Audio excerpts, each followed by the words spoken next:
Buzz Live. Buzz, buzz, buzz, buzz, buzz, buzz. It's Blake's Buzz Live. Buzz, buzz, buzz, buzz, buzz, buzz. It's Blake's Buzz Live. More, hate less, read comics. It's Blake's Buzz Live. Buzz, buzz, babies.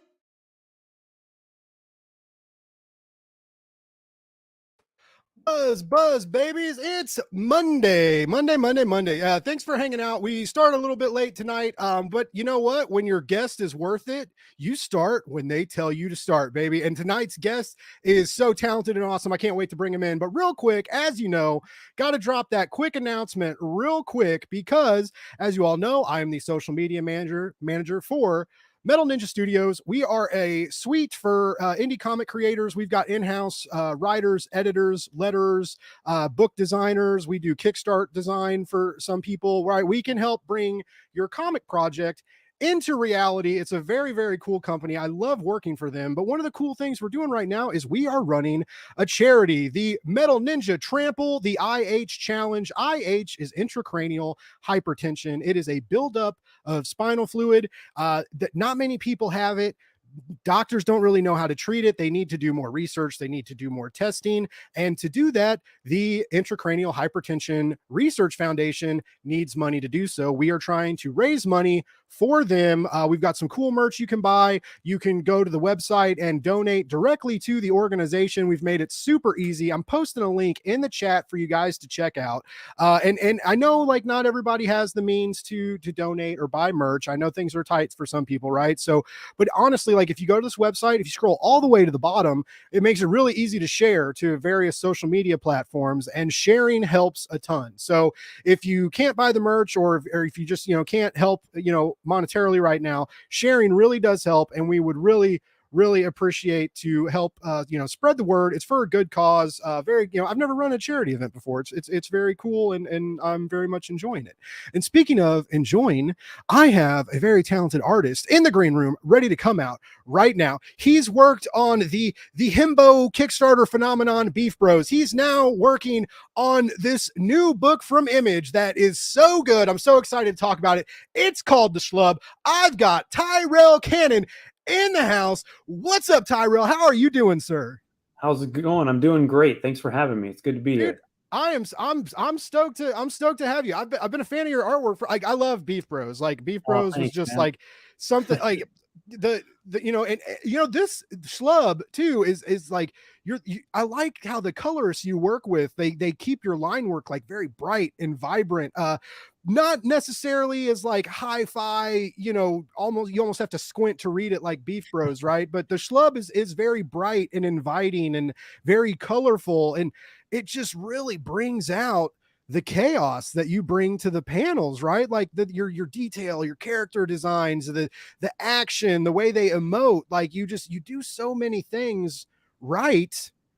I don't even know what you do wrong yet. Thank you for saying that. I've been very lucky to work with some great colorists. We had Fico Ocio and Raciel Avila on Beef Bros, and they brought that Anne Frank on Acid Energy. Yeah. And now I've got Mike Spicer on the SCHLUB, and I think Mike is going to go down as one of the best colorists working right now. I think he does really cool poppy colors, but he leaves a lot of room for the line art to still have a lot of energy. And I feel really lucky to have gotten to work with these guys.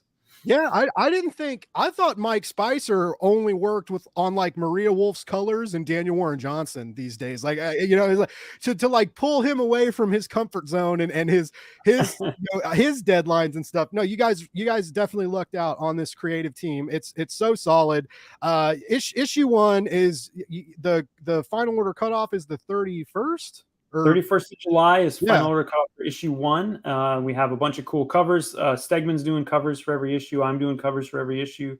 And the first issue has some foil variants, virgin variants, all that kind of stuff. And, I'll be doing a retailer variant as well for In This Issue Comics in Iowa.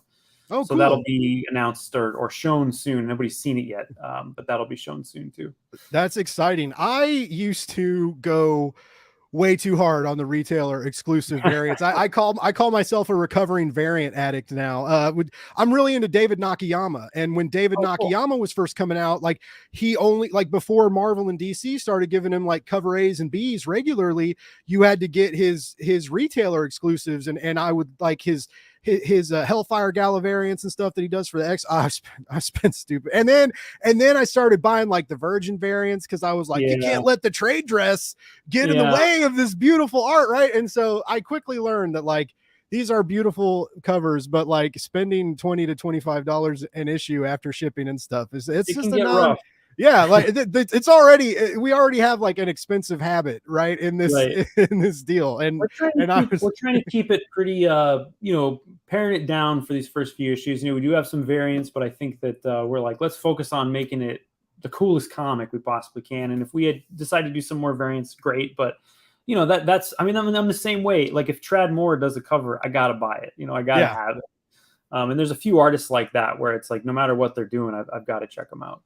Yeah, it gets dangerous. Like y'all are you're getting too talented, right? And I love like those covers, because a lot of my friend makes fun of me because he was like, you just put them in a box, you bag them and board them and put them in a box. And I was like, yeah, but I know they're in that box. And one day you can buy frames and you get these crazy ideas to like display them, and then you never do, because then all of a sudden you're like, well, I have too many to display. How do I decide?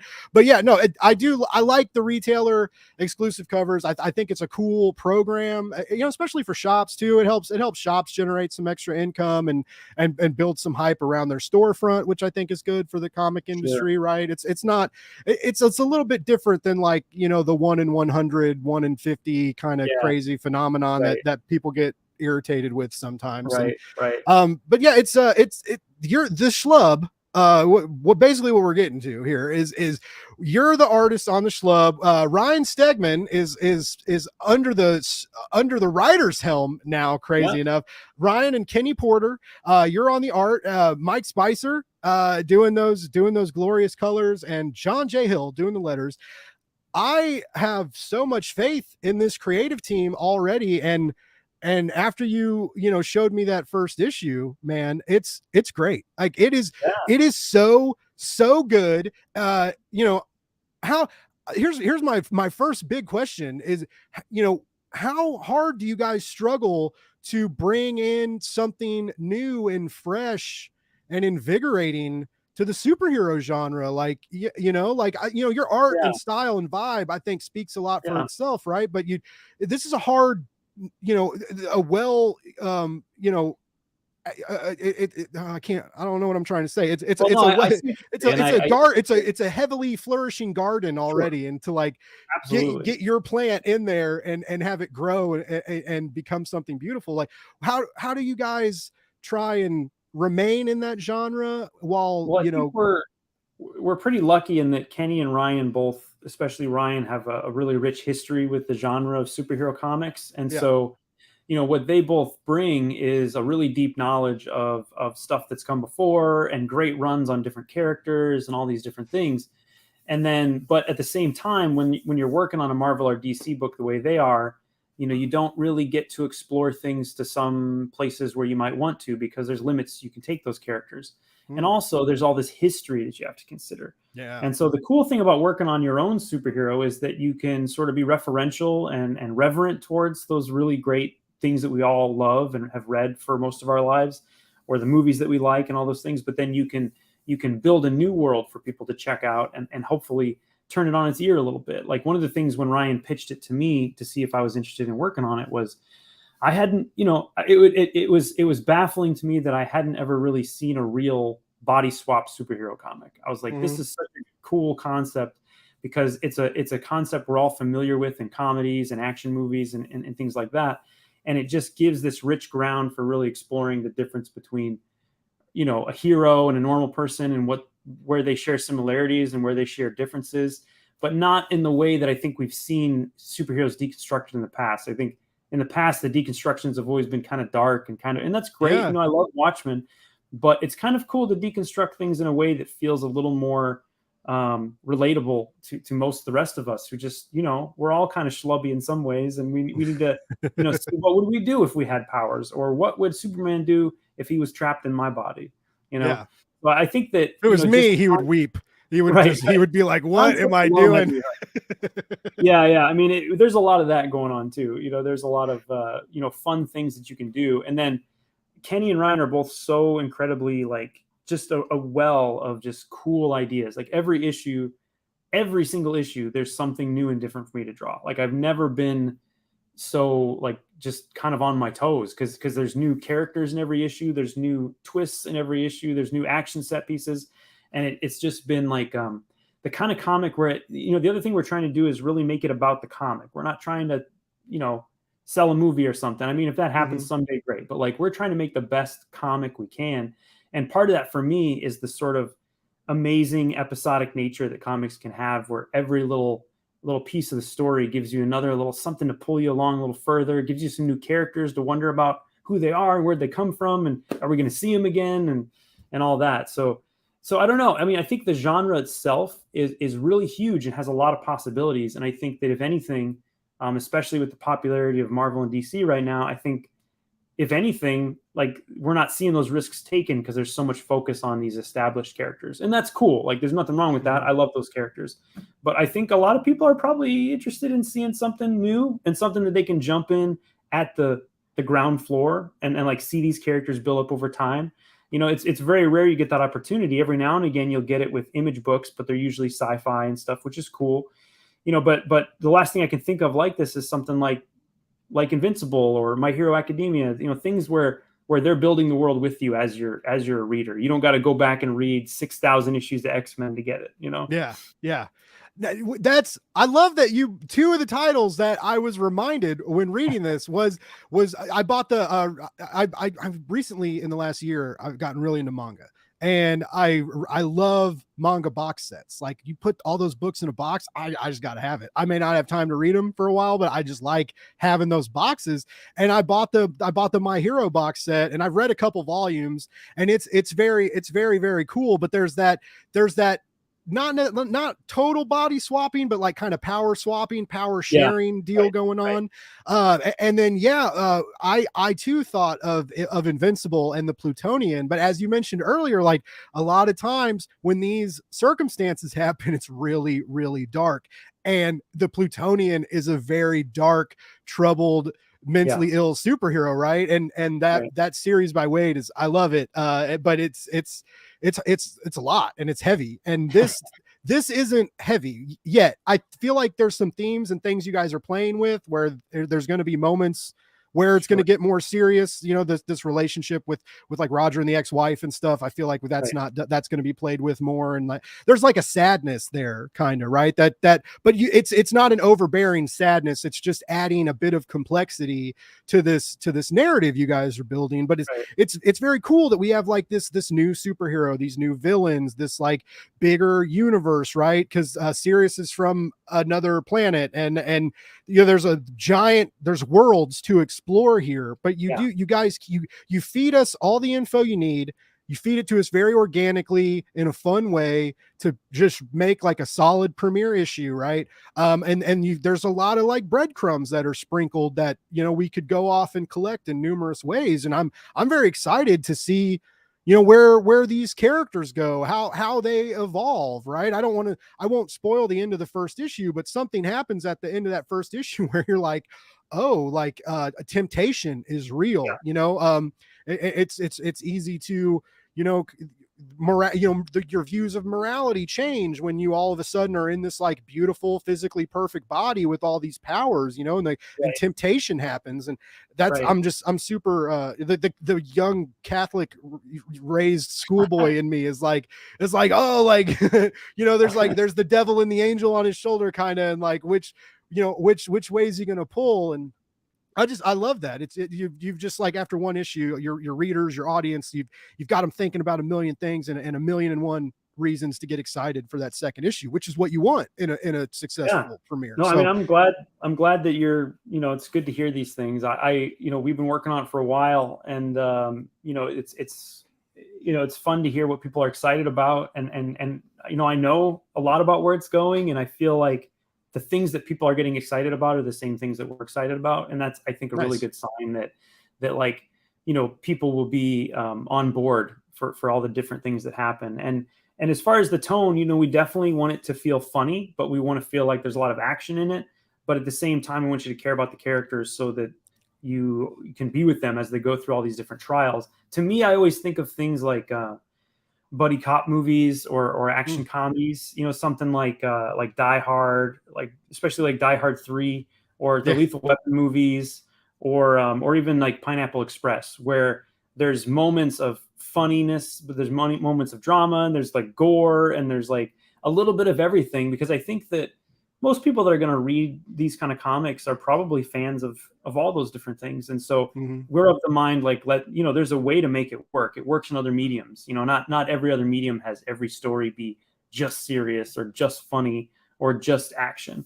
And so we're really trying to just dive in and make the kind of thing that we want to read, I can definitely tell all of you just love the shit out of comics, like reading this first issue, right? Like, I like that you mentioned you're like, we're writing this to tell a good comic book. We're not writing this to like sell it to a studio for an IP, right? We're not trying to, it's not an IP farm. It's not a failed script idea for the big screen that is now and I'm not, sometimes good things can come out of that. I don't, I'm not against that stuff, but I do think sometimes in this medium, when people go about it in those directions, the narrative does lose some charm. And if there's one thing that the SCHLUB has for days and in access is charm, and fucking phenomenal art too, right? But like it's just got it's got a lot going for it. And I was stoked to read it when it got announced, and then to get to read it, like, I would have got it from Image like usually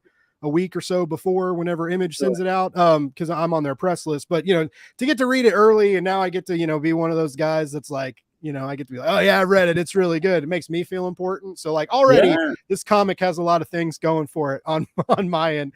Real quick, I want to say hey to some people in the chat. My co-host Cole is about to go to bed. Thanks for letting us know. Sorry we're boring you. No, he gets up early to play disc golf now. I'm real worried our show's going to get canceled. Blake and Cole read a book. It's going to turn into like Cole does frisbee golf in the mornings. John Westhoff's in the house. K-pop. Thanks for tuning in. Let's see. John's a fan. I love your beef, bro. Like, yeah, I think everybody who's gotten to read Beef Bros has loved it. I haven't heard any of the backers or anything been like, what did I back? I spent my money on this. Spicer is a god. I totally agree with that. Very, very talented, very cool to have him on this book. But yeah, just to go back real quick to Beef Bros. Aubrey is a madman, and it's his Kickstarter endeavors have all been like really fun and vibrant and a little wacky, and your art style fit so well into that. Like I said, you draw these like hulking men, right, that are like kind of terrifying, and then there's these like these mechas that come into play, and all this crazy stuff that you bring in, but you keep your art you keep like this lighthearted vibe like in your line work, and it's always more inviting than menacing, even in heavier moments. And like, how is that kind of like your style or voice? Kind of like, is that kind of what you shoot for, or is it just kind of magic that happens when you work for these kind of scripts? Well, maybe a little bit of both. I try to always channel my influences, and I have some sort of lifelong influences, but then on different projects, I try to zero in on certain things that I think will be the most beneficial things to kind of focus on. So Beef Bros had a lot of humor, and it was kind of done in a way where there was a lot of satirical elements. And so I really pushed myself to be more cartoony or more big and boisterous than I had in the past. And I think once I did that, that sort of seeped back into the rest of my stuff. And so starting the SCHLUB, there's some humor, but there's still a lot of action and drama. And so I was able to bring some of that, fun element in and sort of play with it. I think one of the things that, I don't know if Ryan ever actually said this to me, but I think one of the reasons that he wanted me to work on the SCHLUB was because of the stuff I was doing on Beef Bros. Nice. Because the SCHLUB has humor and action, and that's kind of what I was doing then. As far as style, I mean, I try to just do the best I can to service the project, and hopefully the style sort of grows out of that. I think for my superhero stuff, I try to make sure that it has an element of what my friend Ryan Lee calls bounce. I think I want the lines to have some bounce to them, and so that there's some motion and play. One of the things I'm sort of so addicted to right now, as far as like the way I try to make my art, is trying to find ways to show motion and weight and speed on paper, like flat on a flat two-dimensional non-moving object. You want it to feel like things are going 100 miles an hour or 1,000 miles an hour. And so I try to employ a lot of different things to do that. And I take a lot from 90s comics, and I take a lot from indie comics, and I take a lot from anime, and I try to mix them all up and make kind of a little stew with it. But I still try to have there's some scary stuff hopefully that pops up. I think when people see, if they check out previews, the cover for issue 2 kind of shows a little bit of a scarier vibe. But yeah, I mean, I like it to have that funk on it. I want my stuff to have something that separates it. There's a lot of artists right now that are working that are very talented and very great, and they're working on big 2 stuff. But I do feel like there's maybe a shift right now in the industry where there's a lot of work that feels a little mechanical and a little stagnant. And so the characters might be perfectly proportioned and great layouts, and all the costumes are drawn correctly, but it's lacking that sort of like energy that kind of pushes the work off the page and into your face. And that's the energy I'm trying to capture like all the time. Nice. Well, from what I've seen, you're doing it. Unless you just really shit the bed on issue 2. So but I don't see that. I don't see that happening. I like that you mentioned like this idea of like this bounce, this movement, right? Because one of the most, there's a lot of things that make comic books magical, right? The collaborative effort being one of them. But another element of that is these images are all static, right? They don't move. But one of the easier parts of your job, I say that jokingly, is you have to make these things move, fly off the page, move from panel to panel. You have to kind of like get into the minds of your audience to turn these static images fluid and produce these big bombastic, scenes that do seem to fly off the page and get right in your face. And you do that really well. And what impresses me about you even more is not only do you do that well, but your characters emote really well, right? And I think that isn't always handled as well. We even with a lot of like top quality artists, right? It's just a harder thing to do, to produce these like real human emotions in a static image in an illustrated style, right? That's not necessarily photorealistic, and you do that, and we got that in Beef Bros, like with the homeless guy narrating and getting so like excited, like when he tells like what the bros do, and he's like they flexed and the bullets bounced off their chest, right? All these pancakes are for me, like there's just all these great moments, and you build this excitement on the characters that makes it feel so real. It infects the reader. I get the same vibe, with the characters in SCHLUB, right? These big superheroes that have really no care for the neighborhood that they're fighting. Like, right. Like Cirrus like wants to protect this world and save everything, but like, they don't care about ruining a dentist's office, and all these things. And in Roger too, like the kind of the little bit of brokenness, the little bit of sadness that we see glimmers of, like in whether it's just his eyes or his facial expressions when he's talking to his ex-wife, when he's, there's the joke about dentists anyway, about, like how it's like the worst job ever. And they're usually like terribly unhappy people. Right. And they're what the whole 9 yards, like Bruce Willis tells the Matthew, like whatever, the Friends guy, he's like don't all you guys like end up killing yourselves or something? And he's like, what? But anyway, like there's, it's not the most glamorous job, right? And he very much, he's got a client knocked out while he's talking to his ex-wife, and his ex-wife isn't telling him what he wants to hear, really. And there's this annoyance at the world and the weight that the world has put on him that you really are able to put into his face, and that the writers are put into the bubbles in the script, right? And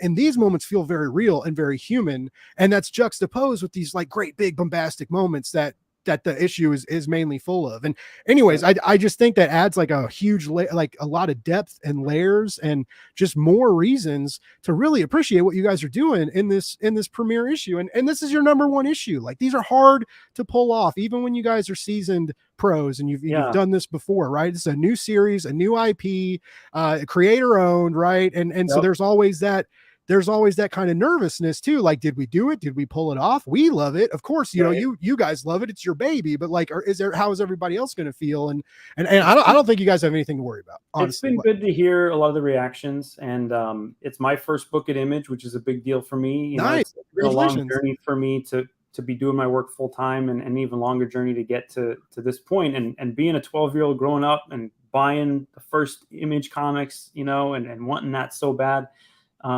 I definitely put a lot of myself into the book, and I put a lot of energy into it. And I think, you know, it's Kenny's first, you know, Image book as well. And I think that we're both just very excited because it represents a lot of the ideal for us of what comics can be as a creative person, but also for an audience where it doesn't feel like it's this thing that's existed forever, but it's a thing where, you know, there's always new stuff happening, and there's new characters and new creators.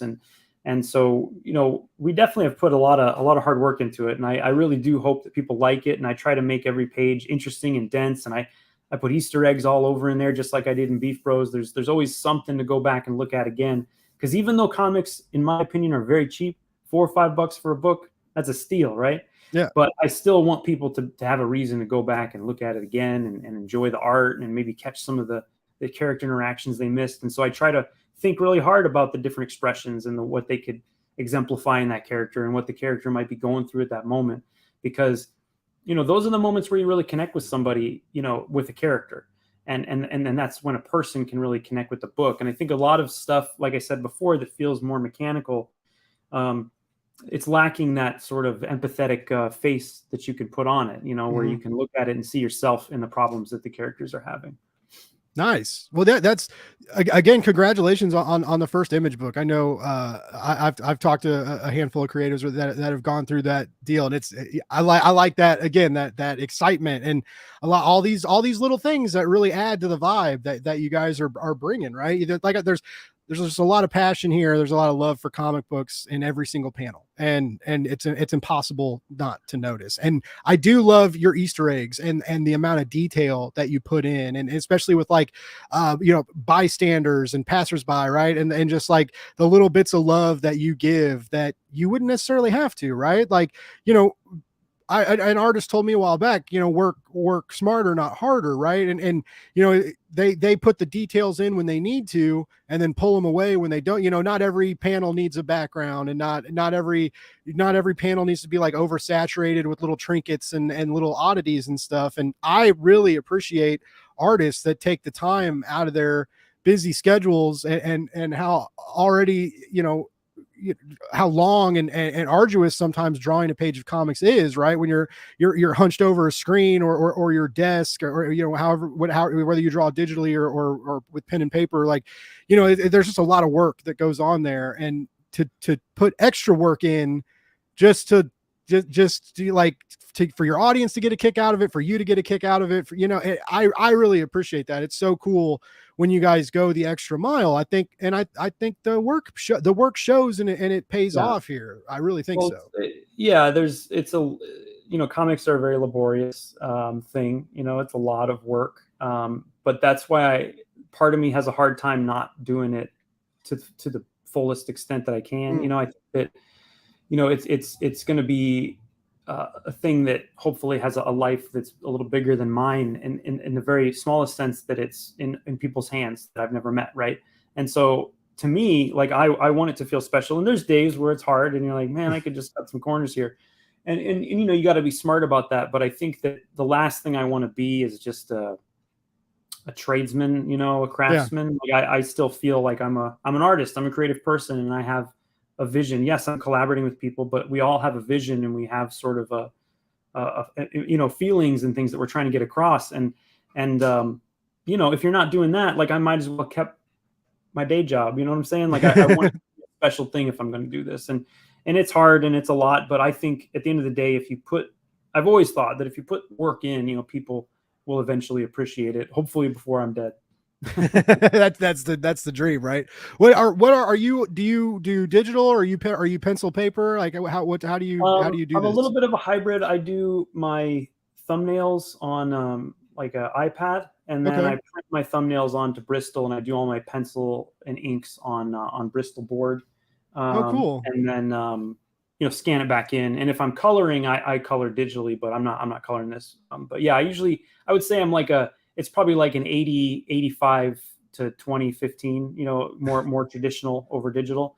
But I do like working my layouts and stuff on the iPad. I think my work actually, got a lot better when I started working that way, because I could see the flow of a whole issue, and I could see sort of the way pages would line up, and I could move a character a little bit if it would help. Whereas, when you're working on paper, sometimes you're just like, well, that drawing's good, but it's an inch too high. I'll leave it, Yeah, it's got to stay there. It's way too much work to redo it, right? Yeah. Right. But I've always been I'm not against digital. It's more that I just still feel the thing I enjoy about my job is my time on the paper. Nice. Making marks with pencils and pens. That's my happy place. So I'm not quick to give that up. What's your typical, what's a typical, I know every page is different, but like on a kind of an average, like how long does a page take you? It can vary, but what I try to do is around 4 pages a week. So page and maybe a little less than a page a day sometimes, but I try to for a page a day. What I always tell anybody who asks that's giving me a job is that I get it done when you need it. But yeah, I mean, if I have the time, I would prefer to spend at least a day on every page, and if it's a big spread or something, which we have a lot of awesome splash and spread pages in the SCHLUB, I'll spend 4 or 5 days on those if I have the time. If I don't have the time, I'll find a way to make it cool without all the little things. But yeah, it varies. And other pages, some days you get through 2 pages because they're whatever, they just flow right out of you. Other days in the zone. Yeah.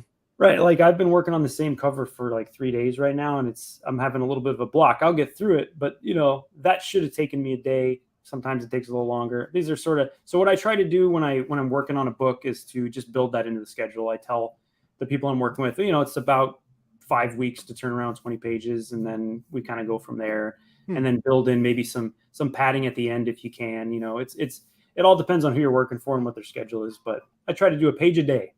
I mean, that's respectable. Like I looking at you, like I said, looking at your pages and the detail and stuff that you bring, it's I mean, I couldn't do that in a week, let alone a day. I'm not an artist, right? They never talk about it. It's like, well, some days are longer than others, page a day, but one day might be a 12, 15-hour day. And again, that's the moment where, as the creative person, you're sort of deciding, am I just going to get this done, or am I going to stay up a little later because I can draw that little extra thing that's going to make it cool? Well, that's I've always I wish I could draw, but like when I hear you guys talk about that, it just like thinking about spending like 15 hours on, and I feel like with art too, like when you're in the zone and you're, when you're like hyper focused and it's flowing and you're like, maybe your hand hurts or your wrist hurts and you're like, man, I need to take a break, but like I'm on it right now. Right. And I can't, if I leave it and come back to it tomorrow or even in an hour, like, is it still going to be there? Is that rush and vibe and power that's flowing through me right now? Is it still going to be there? And it's just like, I just have a lot of respect for comic book artists. And, I know it's getting better now, but there's, sometimes y'all get overshadowed by the writers, and not enough credit is given to, a lot of these different jobs that come into every issue of the comic. Right. And sometimes like big names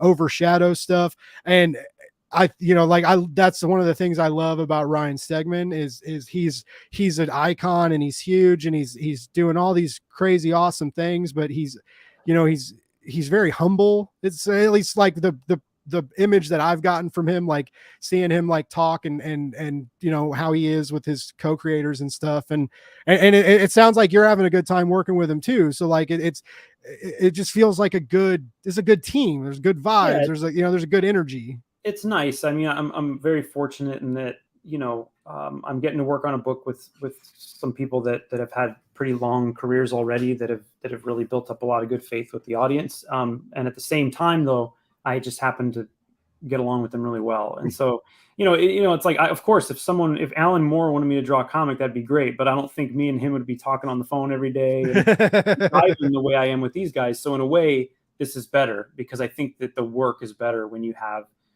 sort of a good communication and a mutual respect for the people you're working with. And I feel a lot of respect towards everyone on the team. I mean, Ryan and Kenny and Mike and John are all just, I'm trying to learn a lot from them every time we interact, because they all have, tons of great work under their belts. Awesome. That's good to hear. I forgot to say hey to Ronan, who's in Australia. It's morning for him. Good. I'm sorry I missed you, bud. But yeah, it's I really like how I just feel like it's very much like Captain Planet, right? Like all the elements have combined and like we're going to bring pollution down to zero. Right. And it's just like, it's got, everything's working perfectly. You guys just like, you kind of feel like as an audience, like when the audience is reading it, you just feel it's a very cohesive. And like I said, like plot progression, character progression, it's all very organic. There's a lot going on, but nothing feels lost. Nothing feels rushed. Just all the great things that make a really strong first issue you guys are bringing to the table. And like I said, there's just, you can tell there's a lot of love for comic books in this comic. You got a fan in here. What's up, Next Issue Podcast? Shout out to Tyrell from the KLC Discord. That SCHLUB ash can was amazing. Yes, the ash can is out there in the world. Some people have snagged them. I will have some for sale when the first issue drops. I'll be doing a signing at Challengers Comics, but we did do an ash can promotional comic, which is black and white printing of it, which cool for me is great as an artist. I mean, I love Mike's colors, but it's always cool when people get to see the line art. Yeah, and so it's a fun little thing, and some retailers got their hands on them, and so hopefully some folks will be able to grab those. Like I said, I'll be selling them eventually. I don't have them up right now, but that's cool, man. Yeah, I'm glad. Thanks for bringing people on to, like, I love that. I love like it's nice when you guys bring that, when the fans pop in the chat. Thanks for checking in all the KLC folks. I let them know over there that we were going to be on. So that's another thing that's been really fun. Like that was a community that was already established, and then I was able to sort of be brought into it, and the fans over there have been super awesome and super supportive. And again, couldn't ask for a better group of fans to celebrate us as we go into our first issue.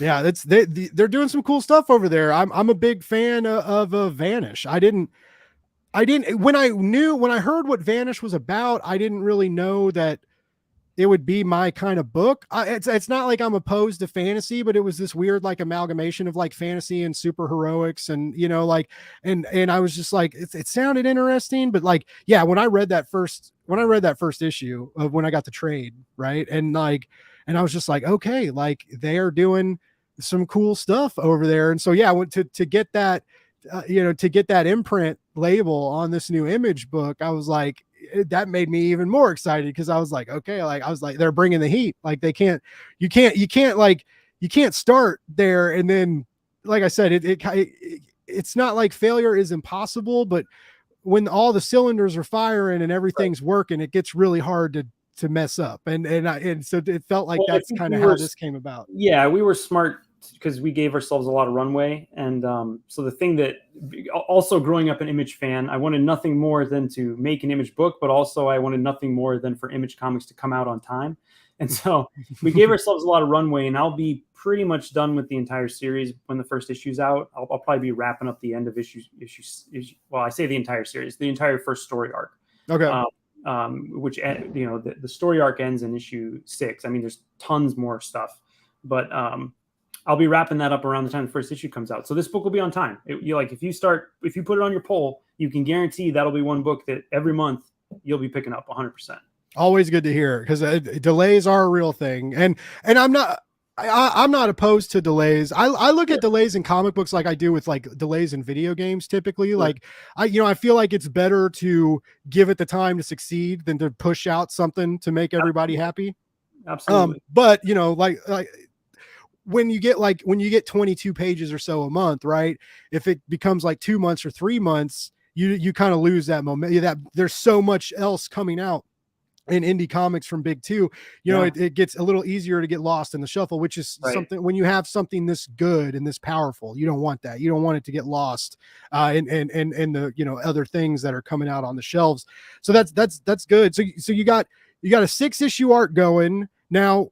Do you know, are you guys going to does it kind of depend on sale figures if you guys get to continue it? Or I guess, I mean, even if Image said no, you could take it over back to Substack or I'm something sure that'll be a anyways. factor. I mean, if people hate it, I wouldn't want to shove it down their throats. But if people like it, like you mentioned, we've been trying to build out a lot of different directions that things can go, and a lot of characters that you're going to want to know more about. And so I think it's definitely a thing where we would love to do more. Like, we would love to do more. And Nice. so, we're really hopeful that people will connect with it. And then by the time, we start seeing what people are thinking about these first few issues, we'll know sort of where we want to go from there. But I think our in our hearts, we would like to keep going for a while. Now, it was interesting to me because of your creative team and because of you yourself are building up your own image and like I said, your style, and it's very easy to spot you in a lineup, right? It's just like that canon vivaciousness, like there's just, you got so much coming off of the page, right? It kind of shocked me when you were coming out wanting to talk to weirdos like me and like putting out the call to like podcasters and YouTubers and reviewers and saying like, hey, like I want to do interviews, I want to hype this book, I want to get the advanced reader copies out and stuff. I was so glad you did, like I said, because I was really stoked to talk to you. But when you see a name like Ryan Stegman on the cover of a comic, Ryan Stegman doesn't do many interviews anymore, and he's kind of hard to get, right? And so sometimes you can like run off that name. But I thought it was cool that you were coming, like you're hitting the podcast circuits, like you're trying to get out there. Is that kind of like more of your indie scene, or are you just like you mentioned, like this Image deal is a big deal for you and you're just in like push mode? You're like, I'm going to get both. I feel still pretty young in my career. I mean, I've been doing comics for a long time, but the publishing stuff has been new for me. And so as an indie self-published type person that I've been for so long, I'm used to talking about my stuff to everybody all the time, because it's the only way people know about you. And I think that the thing that's great about having a name like Ryan on the book is he brings a big audience. Mm-hmm. But what he doesn't bring is people that aren't fans of Ryan Stegman, right? The people that don't read Ryan Stegman books. And they might be people that listen to your show or a different show, or they might be people that have read my other books. And I want all those people to read the SCHLUB, because I think it's good. I don't think it's just for Stegman fans. I don't think it's just for Porter fans or just for Canon fans. I think it's a sort of a good mix up of all the different kind of things that we all three do. And for me too, I love talking shop with people and letting them know about the book, and I think it's special. And so if I can tell people that, great. I don't care who you are. I want to tell you that our book is great, and I want you to read it, and I want to know what you think about it. I want to know what other people think about it, so we can make it even better the next time we do one. Yeah. Has anybody had you on a show where they were just like, Tyrell, this book is not for me? What are we going to talk about for an hour, man? Because No, that hasn't happened yet. But I mean, I've only done a couple so far. I have a few other ones lined up. I'm very excited to talk to all the different people. And if somebody hates it, totally cool too. Honestly, I hope people love it or hate it.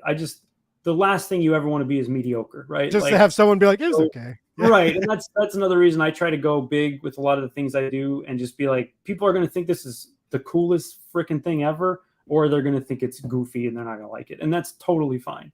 But yeah, I mean, go big or go home. I like that. And you know what? It is a little bit goofy, but I mean that as the biggest compliment. Like, like I mentioned earlier, it coming out with a new superhero book is akin to coming out with like a new vampire book or a new zombie book, right? Like you got to really bring your A game, and you have to have something, you have to have that spark, right? You have to have something a little bit different that sets you apart from all these other entities that we're bombarded with every single Wednesday.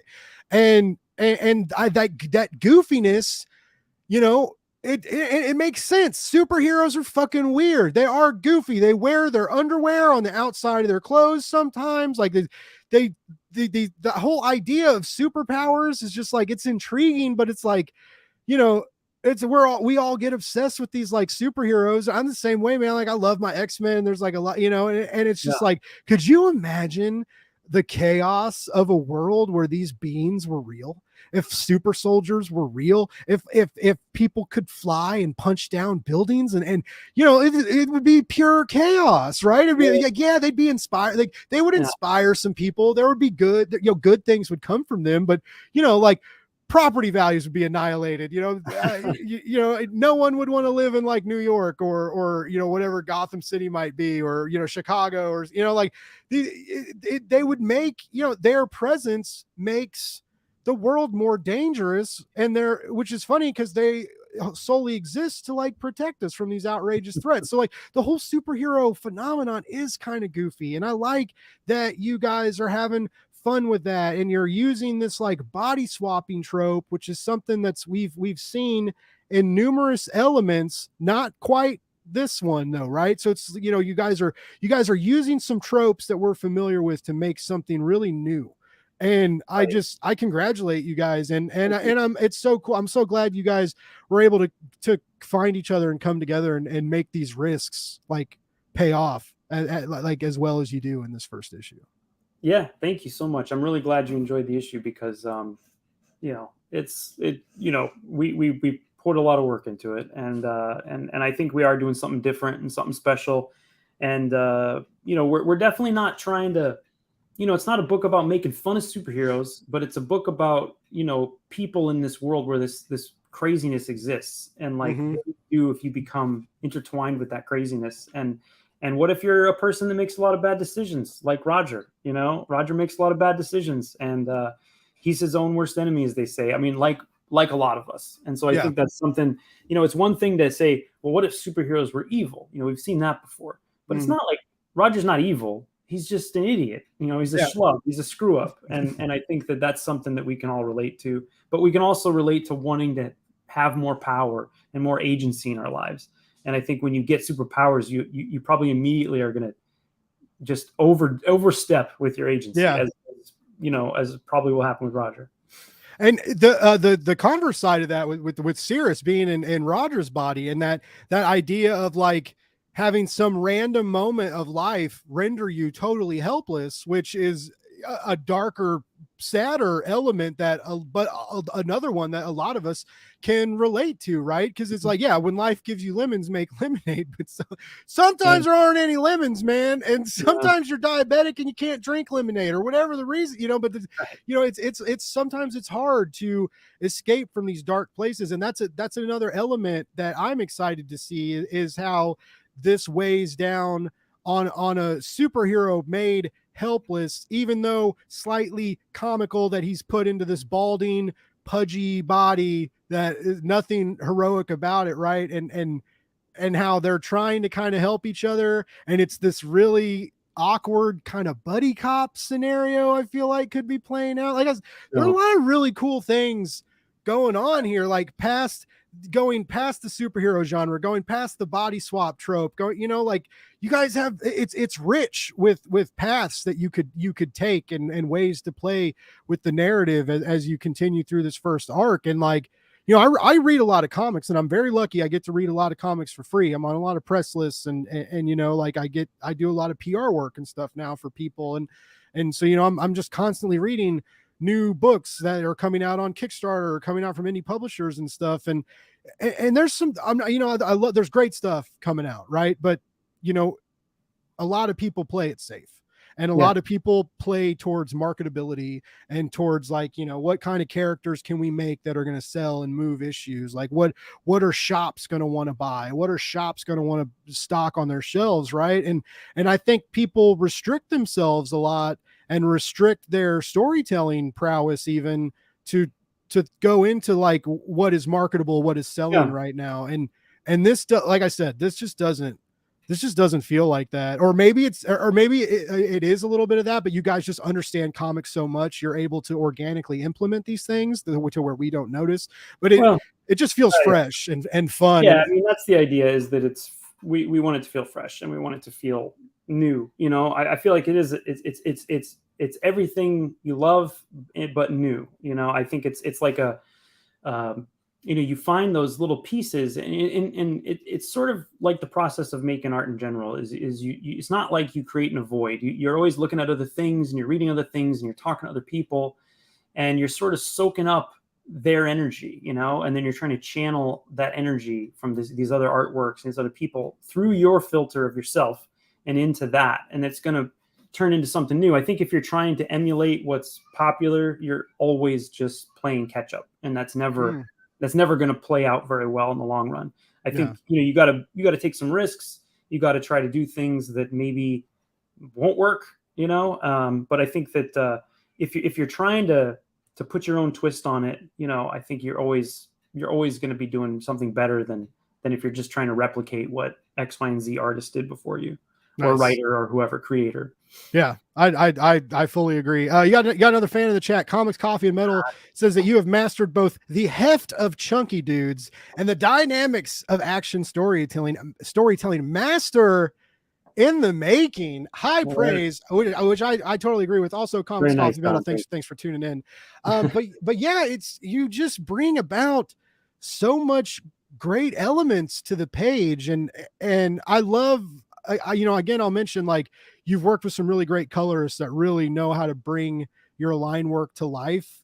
You've gotten real lucky there, but you know, you still have to have the strong line work. You know, colorists can do amazing stuff, but they have to have, you know, like, they have to have a good bed to get into, right? It has to be comfy and inviting, and they have to be able to you know, produce magic that's already there and like intensify it, right? And so, like, you have a lot of these elements going. How do you know, did you like pitch for this? Did you submit pages to try and get on this project, or did they reach out to you? Like, how did you guys bring this team together for SCHLUB? That's a good question. So I met Kenny and Ryan a while ago through a mutual friend. Daniel Warren Johnson is a friend of mine, and he knew those guys, and he introduced me those guys. And I met Kenny at a convention shortly after that, and he and I did a pitch together for a mech comic, actually, before he did DC Mech. The pitch didn't get picked up, and then he shortly after that started doing DC Mech, and then getting a bunch of other cool jobs. And then you know, we sort of have a group of people that talk to each other often, and we share our work with each other to try to get feedback and stuff. And so Ryan and Kenny are part of that group, and I talk to them pretty often. And so I was working on all the different things I've been working on, you know, my own book, Eris and Beef Bros. And Ryan had told me that he had this pitch in an image that was already greenlit with him as the artist, but then he ended up getting busy with Venom and then Vanish. And so he's like, really wanted the book to happen. And he said, you know, would you like to draw it? And I said, yeah. And then he said, don't you want to know anything about it? I was like, well, yeah, but I mean, it's you and Kenny. Like, yeah, of course. Like, whatever you guys want to do, I think it'd be fun to work with you. And then he told me the pitch, and I was like, 100%. Like, this sounds, you know, right up my alley. And then after that, I started on the character designs and stuff, and we were off to the races. What's that feel like? Well, first of all, thanks for reminding me that I need cooler friends. I need a Daniel Warren Johnson to hang out with sometimes. But not like, what's that feel like to have someone, you know, who's you know, Ryan Stegman is, he blows my mind, you know, like, Superior Spider-Man was a big comic book for me because it got me back into Spider-Man, and it introduced me to Dan Slott. I wasn't familiar with Dan before that, and it did so many things right. And I loved, like, the controversy, and like, it's very weird when you're like enjoying something immensely and it's pulling you back into comic book shops to like pick up these issues, and then there's such a large like group online that are like, Dan Slott doesn't get Spider-Man, he's ruining Marvel, and you know, and it's just like, to see people like hate something that you love so much is kind of like oddly invigorating, right? Because you're just like, how, like, what kind of sad piss baby are you that leads you to this, right? But you know, just, you know, Ryan is every time I see a new book from him or a new issue, he just like, he continues to like level up and change and adjust, you know, adjust per the scenario. And so just like, you know, he's become, he is a huge deal, and he's just going to be like a bigger deal. Same with Daniel Warren Johnson. Right. And they just, they're just these like newly emerging icons in this industry. And I know they're not like new anymore. Superior Spider-Man came out a long time ago, but in the scheme of things, like, yeah, newish, fresh voices. I think there's a zeitgeist right now of people that are doing interesting things, and I think that there's probably a good 5 years behind us of that, and maybe a good 5 or 10 ahead of us of really this sort of school of artists that are kind of coming up, and I would put those two on the list. There's a lot of people I think that are hopefully doing stuff that will change comics and push them into some different territory than where they've been the last 10 years. And I'm not saying that's bad. I'm just saying, like, we need that. We need those voices. And, just like with you, we need these people who like can make, can play goofy and serious in the fast and crazy world of cape dramas, right? Like we need that differential. We need something to keep the gears moving and we don't want, I don't want all my comics to feel the same, right? Like I'm not one of those people. Like I don't need to be stuck in the 90s. I'm not obsessed with canon, right? I love it when people get weird with characters. But anyways, long story short, like what was that like for someone like Ryan Stegman to like come to you and say like, hey, like I got this book I want to work on with you? Like, were you just like, of course you were like, yes, before he even tells you what it's about. But like that's got to be a pretty big moment. It's interesting because I've gone through phases with Marvel and DC stuff where I read a lot and then sometimes I don't. I'm definitely somebody who reads a whole lot of self-published and independent stuff. And honestly, when I first was introduced to Ryan, I didn't really know much about his work, honestly. And I feel weird saying this. I don't know if Ryan knows this, but it wasn't like I remember Dan telling me, oh yeah, I was hanging out with Ryan Stegman. I was like, who's that? And and he's like, Spider-Man. I was like, oh, Superior Spider-Man. Okay, right, I remember. And so and then I just got in the habit of talking to him like a friend and seeing his work develop and him seeing my work develop. And so my excitement was working with someone whose work, because after I started talking to him, we all share work and I get to see what he's working on. And I'm like, wow, this guy's really good, And so to have someone whose work I appreciated on sort of like that level talk to me about working together was exciting because A, I knew he wasn't a crazy person, and B, I knew that he knew like what makes good comics because I had seen his work.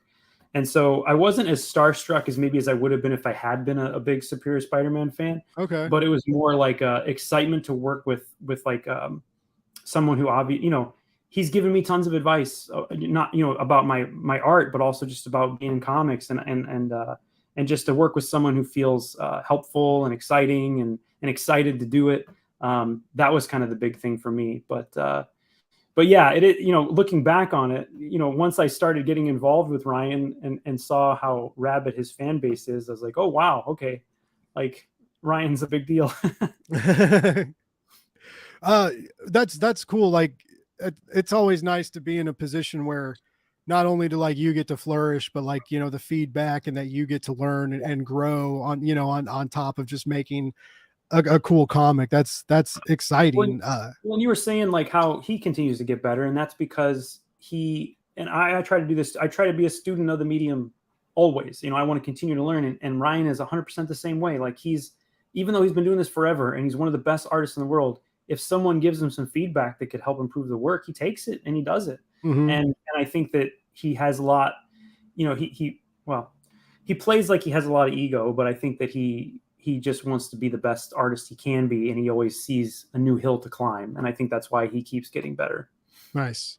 Now, talking about like inspiration and stuff, like, I see like a little bit of John Byrne in you, just like, except like you are able to put like, I think more realistic facial expressions and play into that kind of like just that goofiness of being human, because we are weird, funky, odd creatures and we do weird, funky, odd things. Right. And you're able to bring that kind of humanity into it. But like the muscular structure and the just kind of like the beautiful, super heroic body. Like I see like you and John Byrne kind of like, in these thick thighed, massively bicep, like beautiful fucking people in capes.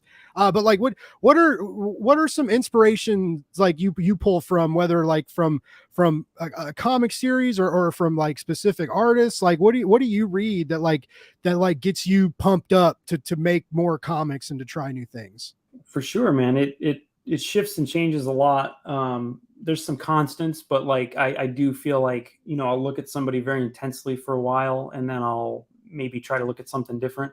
It's interesting you mentioned John Byrne, because I was a latecomer to him, because when I came on to, when I started reading X-Men and stuff, which was my big thing when I was a kid, I was an X-Men kid, 100%. Nice. It was the Jim Lee era, Yeah. And so Jim Lee was a huge influence on me. And when I was first going to the comic book store, the place I would see John Byrne art was in the back of the store on a bottom shelf. They had John Byrne's OMAC book that he was doing at the time. Oh, yeah? I thought that looked so cool. And my dad's like, that's not OMAC, because my dad was thinking of Jack Kirby's OMAC. And he's like, that's something else. And so, but then years later, I started diving into the older Byrne X-Men stuff. And the thing that I've always loved about that era, especially Byrne, was the amount of storytelling that happened in every issue. I think there's a thing that happens nowadays in comics, and it's kind of a manga influence, where things are very decompressed, and that can be cool, but you'll have 20 pages of not a lot happens. But if you read the older X-Men stuff, man, they go through so much in one issue, and he packs so much into every little one of those panels. Yeah. And so that's the thing I definitely have tried to take from him, is like, how can I get as much story across here as possible in the visuals, and give again, like, add a layer to it. Don't just draw what's in the script, but like add a layer to it of like things going on. For me though, right now, the people I'm looking at the most are probably Trad Moore. I mean, I think Trad is phenomenal. Like, just doing, one of the bravest artists there is out there right now. But Trad is a big one for me. Another one that I've been looking at a whole lot the last year or two is Jason Pearson. Yeah. Pearson's stuff. I know he's a polarizing figure, but the art itself there's a lot to be learned from it. And, I've been looking a lot at his stuff on Body Bags and the Savage Dragon Blood and Guts series, and his stuff on X-Men. That stuff is definitely, I can see it influencing my stuff really directly. And then I've always been a big Michael Golden fan. He's a huge influence on my work. I really love, especially the stuff he does on covers, and the way he balances light and dark, and the way he will do even a story like what Michael Golden would do in the Nam, where it's a very serious situation, but he gives the characters lots of life and expression and bounce to the figures and that kind of thing. I've been looking at Jim Lee again. He always crops up here and there, but I usually gravitate towards this is on my drawing table right now. The old Uncanny stuff is sort of big. And then somebody I dug out recently was because there's a lot of big battles in the SCHLUB. There's a battle in the first issue, but that's like baby battle. Oh, that's exciting. So I've been looking at a lot of Hitch Ultimates, because he could just pack so much on there. Frank Quietly is a huge influence on me. Yeah. Jeff Darrow. I mean, I could go on and on. I mean, my friends are big influences. My friend Landis Blair, Daniel Warren Johnson, big influence. Stegman, Ryan Lee, Brian Level, those guys, all of those guys. Jason Howard. There's a lot of contemporaries right now that I feel very connected to, which is great. And then my forever influences are things like, Sam Raimi movies, John Carpenter movies, H.R. Giger art. I got a bunch of books of him. And then I'm a big Michelangelo, Raphael, Renaissance painters kind of guy. Oh, cool. So that stuff is actually where I get a lot of my ideas for like figure work and hands and stuff like that. Hey, there's if you're gonna learn from someone, right? Like, learn from the greats. That's so cool, man. Yeah, a lot of great people that you mentioned. I like that too. I like that you're willing to like go back in history and learn from the greats, while also like looking at your peers and what's being done right now, right? And keeping that pool, that pool wide and deep, and where you can kind of like dive in and find new stuff, because like you said, you don't want to, especially you have like you have a very unique voice right on the page, like your style, and it just is very impressive. And like I wouldn't want to see you lose anything to try and be like somebody else. And I think you're well enough into your career where that's not going to happen. Right. But I think, having that wide pool of inspiration of new and old and, historic and current, I feel like that kind of helps you too, like not stay stagnant, not stay in the same place. Try something that they tried hundreds of years ago, try something that an issue did last week. Right. And always be at play, always have that opportunity to try something new. I think it scares a lot of people, especially like once you start getting like, I've seen people like you mentioned, people start getting work, they start getting these paid gigs, they get some big 2 contracts and stuff, and they things start to get played safe. Now I think a lot of that's editorial too, and what they expect. Well, it's hard. I mean, I will say, being someone who's fairly new to freelance, I've been doing this for about 4 or 5 years. It's like, if something will give you money and you need to pay your rent, it's really hard not to do that thing. So I get that. And it's really hard if you're getting a low page rate, not to try to get more pages done faster. Totally get that. And so I don't hold it against anybody. And I think it's, in some ways, I wish I could be more like that, but because my life would be a lot easier.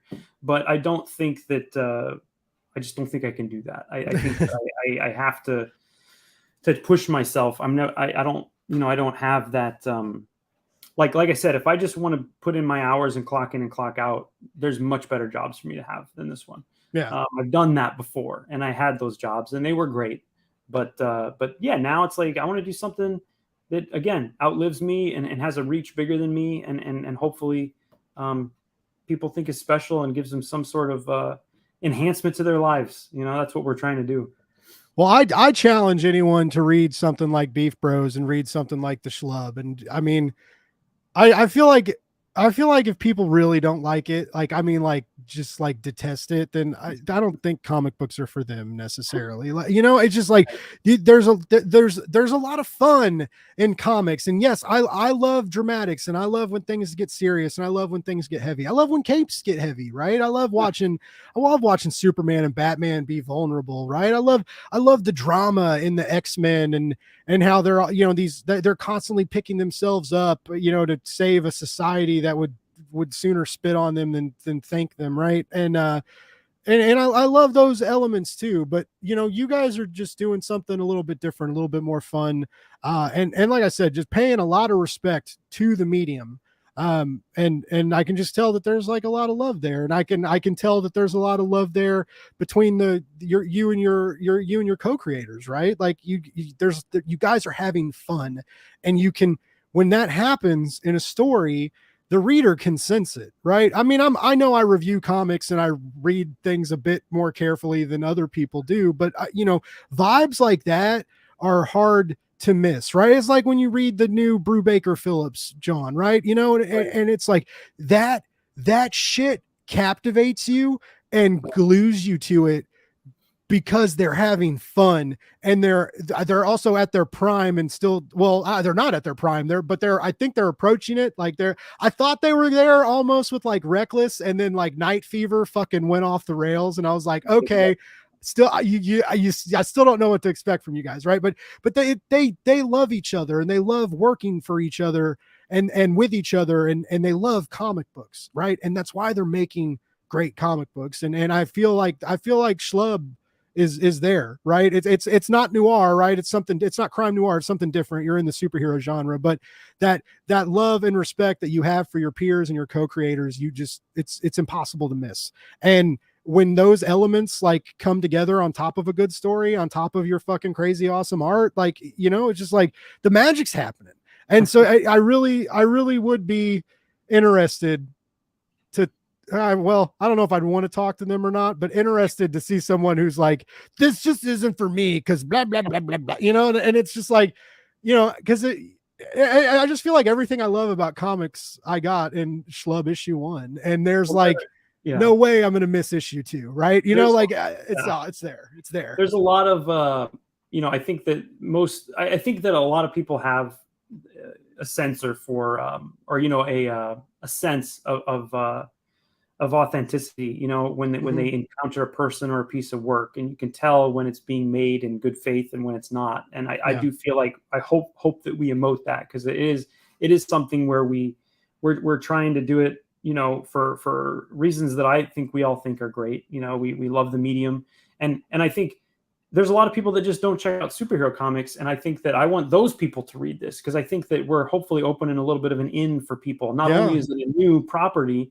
but it's the way we do it. We're trying to take from other mediums and other genres that are maybe a little more approachable. Like, we all know that there's way more people watching anime and reading manga than there is reading, you know, a lot of superhero comics. But I think a lot of those people would probably enjoy this comic. And so we're fans of those things. And so we try to bring those elements in. And we're also fans of superheroes. So we try to take the best parts of that, you know, the really good parts, and just zero them in for the book. Well, all I can tell you, man, and I know this, I know you've just been waiting to hear what I can tell you, but I mean, just keep being you, dude. Like, you're a kind guy. You're humble. You're super talented. And I'm glad to see it, Image. It's you know, it's nice to see hard work pay off in comics, right? It's, you know, and it's cool to see you there. But you know, like, I also like that you do Kickstarters and stuff too. So, like, yes, you know, I've done quite a few Kickstarters. Because I do right now at this point. So. Yeah, you're in the scene. Because I quit my day job a while back. Well, I quit it because I had a panic attack, and they told me I couldn't leave my job. Even like, I worked from home, and it was a toxic environment. But I quit my job. I didn't really know what I was going to do, and then I got hired as a publicist for Invader Comics, and then I got hired as a social media manager for Metal Ninja Studios. We work with a lot of Kickstarter people to help, you know, bring, you know, whether it's make the Kickstarter page or design your book or help you find, you know, or just we'd letter a lot of books too. And so I started working from them, and then now I do a lot of like PR work for individual Kickstarter creatives, right? And cool. I'm just like a hype guy who gets paid now, and that's like my day job, and then I get to do this at night, which is just super awesome. Fun. But I'll always love the Kickstarter community, and it's a great place to be. And everybody keeps saying stuff to me because I've been lucking out with guests, right? And I, like, Saladin Ahmed was on the show, David Mack was on last week, and, nice. And everybody's like, oh, Blake, the indie guy's doing all these big 2 books, and I was like, no, I was like, indie comics will always have my heart, and Blake's buzz and everything I have, like, would not be here without indie comics. Like, they put me on a map. Sure. You know, I was reviewing indie books and stuff, you know, before, well, I'm still not on big 2 press lists, but, like, you know, I still, like, the reason I'm able to do what I am is because, like, indie comics, you know, gave me a platform and still gives me a platform. So, you know, I have a lot of love for the Kickstarter community, for the indie comics community. And like I said, it feels like you guys do too. And this book, I want the book to succeed, not only because I loved it and it's great and it's fun, but just because of that, just because, like, all you guys have a real good attitude about the more niche corners of this environment that we all exist in, the outside of, like, the Marvel DC world. Well, and I mean, for me, it's always been a strange thing for me, because I feel very firmly planted in both at this point. And I've always said, comics are comics. There's going to be good ones from all different places and bad ones from all different places. And, you know, I'm indie as hell, man. I've self-published my own books for 15 years. I've done a bunch of Kickstarters. I plan an independent comic book show here in Chicago called Cake. Nice. You know, I'm indie as you can be, but I'm also going to have a book about superheroes at Image Comics. And for me, I think that a lot of people who read comics are ready for that kind of, you know, blurring of those lines, because honestly, like, if it's a good story and it's a well-made comic that does something interesting with the medium, it could be about anything, you know. And that's the thing I love about indie comics, is that it truly is about anything except superheroes. You know what I'm saying? Like, so I think that I would like to see more of the kind of cross-pollination, because there's certain kinds of stories that that can be told in both of those arenas, and there's advantages and disadvantages to both. And so I just want to take over all of it.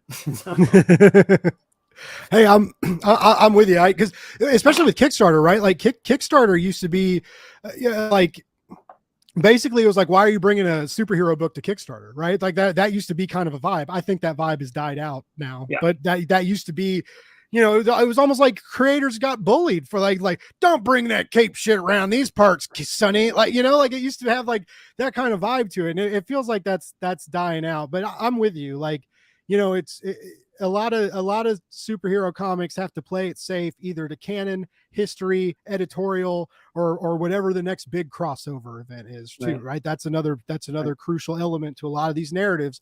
And it's so cool to watch you guys like cut yourselves free from that and tell the kind of superhero story that A, we need right now, and B, you need right now, right? Like you guys are telling the stories you want to know, and your audience is latching onto that and picking up those same kind of vibes. So again, like I can't sing enough praises for SCHLUB. Even the damn title's so phenomenal. It's so perfect, and yeah, it's a great title. I was that also was a big hook for me. I was like, that's the kind of word people want to say, right?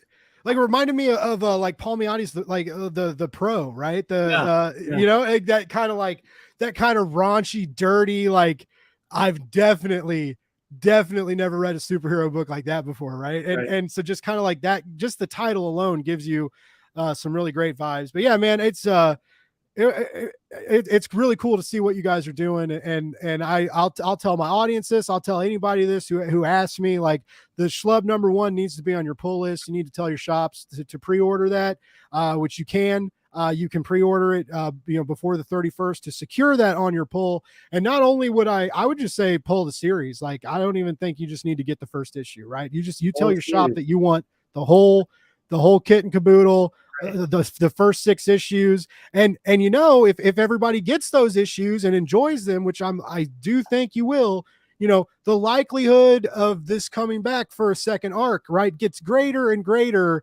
The more people buy the books. That's just kind of how things work. But pre-order the comic. It's important. It'll help these guys out. Stick it on your poll, and I challenge anyone to, if you go put the first issue on your poll, look at my cover for issue 2. It's one of my most proudest things I've drawn. So I think that if you don't like that cover, then you don't like comics and you don't like art.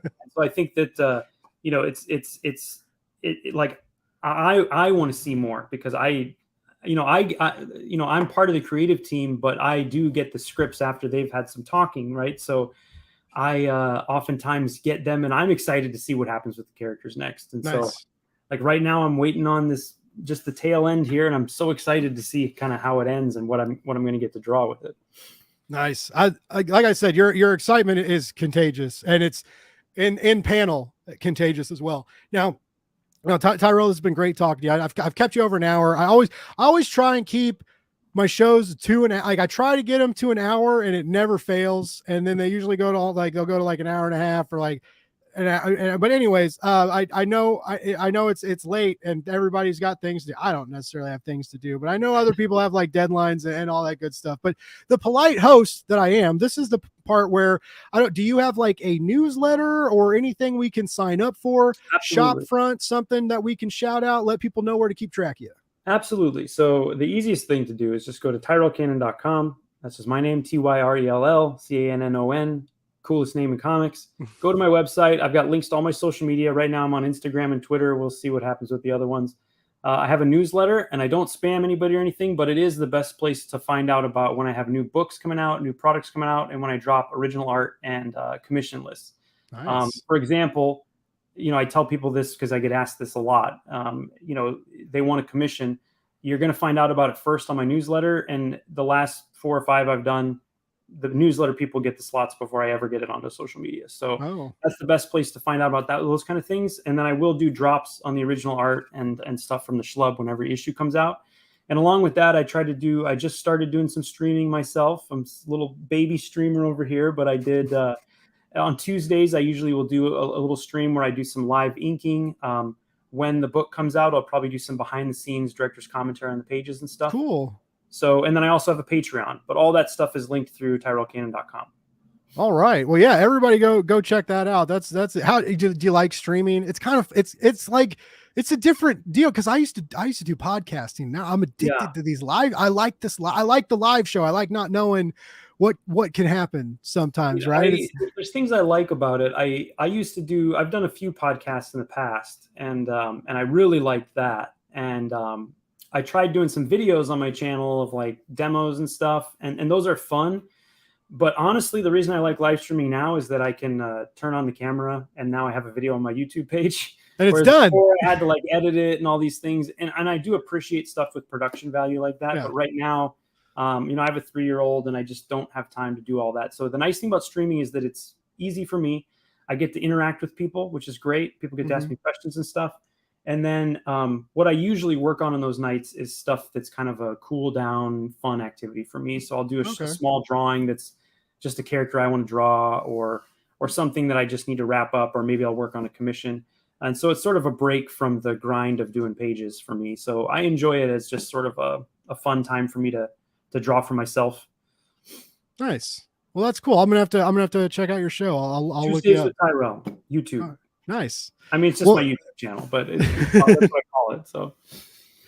Well, Tyrell, it was really great talking to you, man. Honestly, like very like you're just a cool guy, and you're making cool comics, and like as a host, you can't ask for more from a. I really appreciate you having me on the show, and it's been a pleasure hearing your thoughts on it and all the kind words and hearing your excitement for it. It really fuels me to try to make these last pages even better, to know that you like it. Cool, yeah. Don't fuck it up. That's doing my best. No pressure. But no, yeah, everybody go follow Tyrell. He's on the socials. Check out his website, subscribe to his newsletter, do all that good. Subscribe to his YouTube channel too. Like, as someone who begs for YouTube subscribers, I don't beg, but I work. I feel like an elephant that works for peanuts, right? And my subscribers are peanuts. And not that I think that you beautiful people are trinkets of nuts, just like I'm trying to build a metaphor here and it's falling apart at the seams. But it's nice when people show up and subscribe to your YouTube channel. Long story short, it just makes you feel good, makes you feel a little important. So yeah, go do that. He's a good voice in this industry. I really encourage everybody to follow Tyrell and keep track of what he's going on. And for the love of God, just now, so nice. Now I'll be following you with your other peanuts. And like I was saying, it's like put the SCHLUB on your pull list. Like it's so good.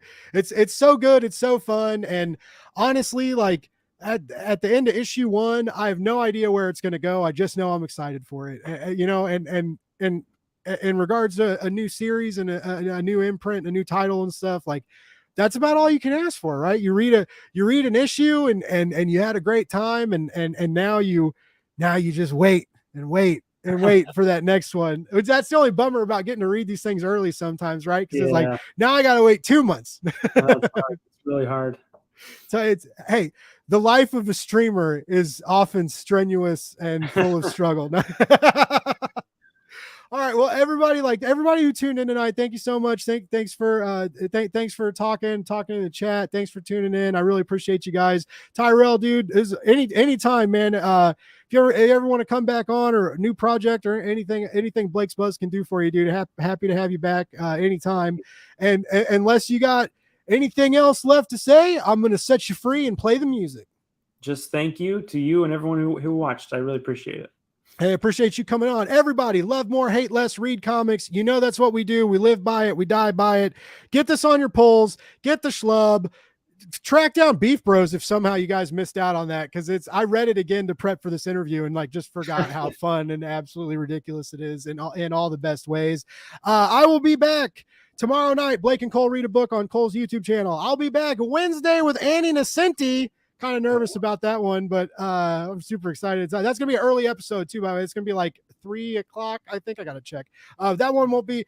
I'm moving times around this week, so I apologize. But like we mentioned, the good thing, if you guys can't tune in live, it is on the YouTube channel after that. You can watch it anytime you want. But yeah, we'll be back with some more cool guests later this week. And Tyrell, man, best of luck. I hope you get all the pre-orders, and I hope everybody loves SCHLUB as much as I did, man. I hope you have a strong launch and a strong first arc, and I hope Image just begs you guys to come back for issue 7. Well, thank you so much, Blake. I really appreciate it. And I'm sure we won't disappoint you. Awesome. Well, everybody, good night. We'll see you soon. And Tyrell, thank you so much again, sir.